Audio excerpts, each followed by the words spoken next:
Hello, I'm Ben Dotsimala of UN News at UN headquarters in New York.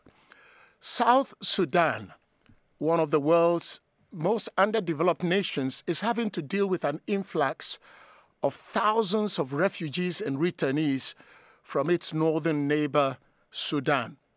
Of course, Sudan has been in the grip of a major deadly conflict between the government and the Rapid Support Forces since April last year. The majority of those fleeing into South Sudan are using the town of Renk. Renk is located in the northeast, just about 6 miles from the border with Sudan. And in Renk, transit centers run by the United Nations are getting overwhelmed and stretched by the constant flow of people who are forced to flee from Sudan. Well, in Renk right now is a spokesperson for the UN Migration Agency, IOM, Yvonne Ndege. Yvonne, what are conditions like there in Renk? Well, the conditions here are extremely harsh.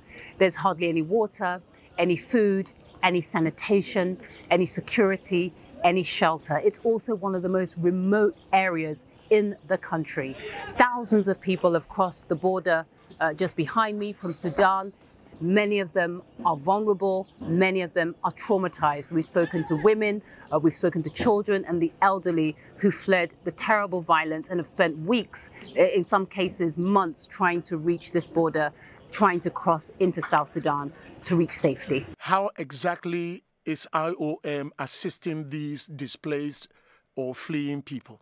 Well, hundreds of thousands of people have crossed the border from Sudan here into South Sudan and have been assisted by IOM, the International Organization for Migration, through Onward Transport Assistance. Now, this assistance is absolutely critical because what IOM and other UN agencies don't want is for refugee camps to spring up in this location because it is so remote. There is no infrastructure, there are no hospitals, there are no medical facilities, there are no resources of any kind for those vulnerable arrivals to tap into.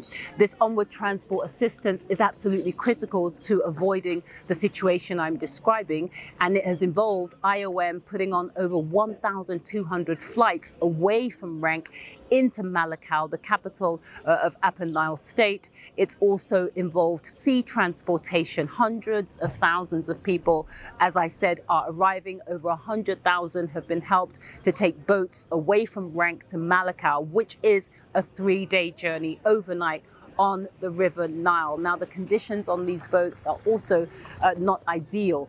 They are overcrowded, but also a sign of just how many people have left Sudan and are trying to flee the violence and trying to get back to their communities of origin.